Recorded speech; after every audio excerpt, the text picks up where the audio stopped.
I feel bad when other people complain about their mothers-in-law because I have a really good mother-in-law.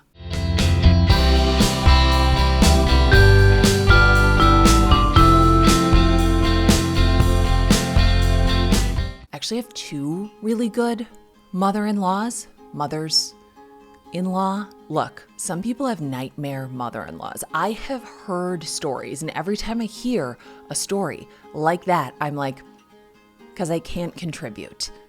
I can't. And this is why. This is a video. This is a video of a very tired little kid who has had too much family time, too much sugar, too much sun, too much fun. It's like a Berenstain Bear book come to life. He has had too much. And this is his grandmother on her knees, on her elderly knees, scratching his back in the way that she knows he likes it scratched. And there's kind of nothing special about that until I tell you this. That kid, that grandson, is not biologically related to her in any way. She is my mother-in-law from my first marriage. My husband died. She is scratching the back of the grandson that I had with the man that I married and had a baby with, not in that order, after her son died. And there's a reason why everyone loves my mother-in-law. We call her May May. Everybody loves May May. This is why. This is one example why. May May has taught me more about love than maybe any other person. I know, and this is unfortunate, that the relationship that I have with her and that my kids, plural, have with her is really unusual, tragically unusual. It's actually tragically common when somebody dies to have a series of secondary losses. Every person is kind of like the hub of a wheel with all these other spokes.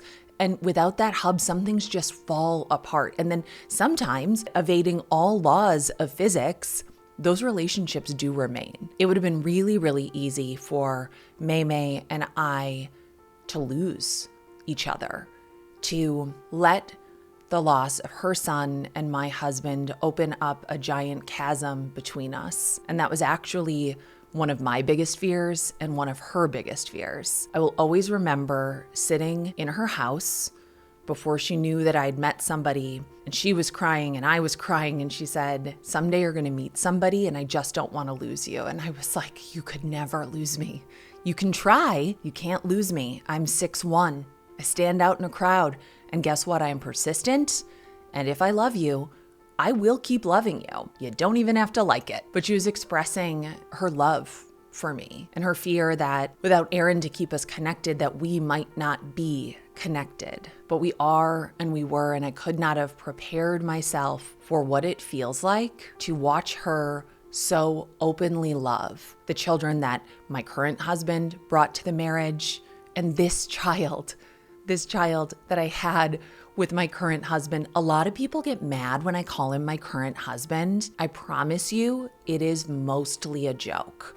Also, it is simply accurate. My first marriage didn't end just because he died. I'm sort of polyamorous, but also not, because one of them is dead. Also, I will say that polyamory is easier if one person is dead. That's the only kind of polyamory I've experienced, but it does feel easier than trying to juggle two people's schedules. Are you kidding me? Hear about two men's feelings, thoughts, cares, worries all the time? I'm at a 1:1 ratio for that in the living sense. This kid has had too much of everything, but so has his grandma. She is a few years out from having lost her only son. Her husband has aphasic dementia and Parkinson's, and he is sleeping in an adjacent chair. She is his full-time caregiver. And I took this video because watching this is the purest example of love that I could ever know, and it is something that I want to remember. It would have been easy and understandable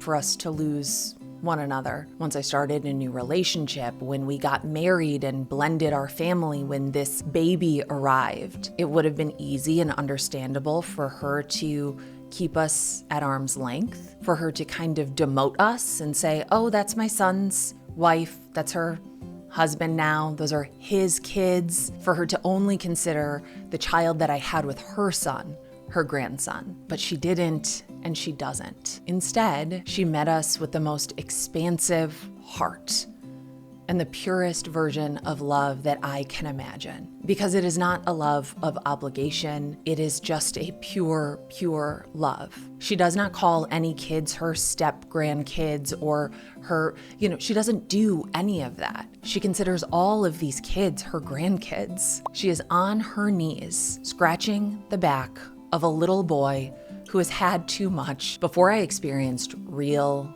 love, before I experienced real and profound loss, I did think of love as kind of a finite resource. If you would have talked to me when I was in high school or college or in my earlier, even mid-20s, if you would have told me, look, someday you're gonna get married and that person is gonna die and then you'll get remarried, I would think, what?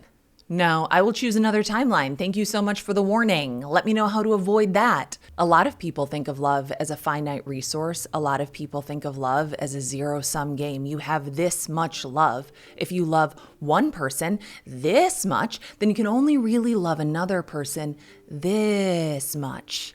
There's only so much love to go around, but there are many things in life that can make us believe that love is a finite resource. Many of us were raised to believe or to feel that we had to earn love and that it could be taken away from us if we were not good, if we did not behave ourselves. And when you feel that love has to be earned, it's easy to also feel that it can be taken away, that you can lose it if you step out of line. You might be afraid that more love for someone else means less love for you.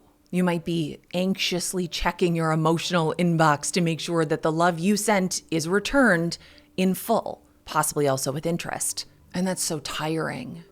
It's so tiring. It's so exhausting to think of love as a zero-sum game. Because I actually think that love is alchemy and magic, and that the more we give, the more we make, and it just keeps going. People are a non-renewable resource. We are a one and done, baby. But love is infinite. And if I were the praying kind, and sometimes I am, it really depends. When I pray to become more like my mother-in-law. I pray to have a heart that expands to hold more people, to hold people that I didn't choose.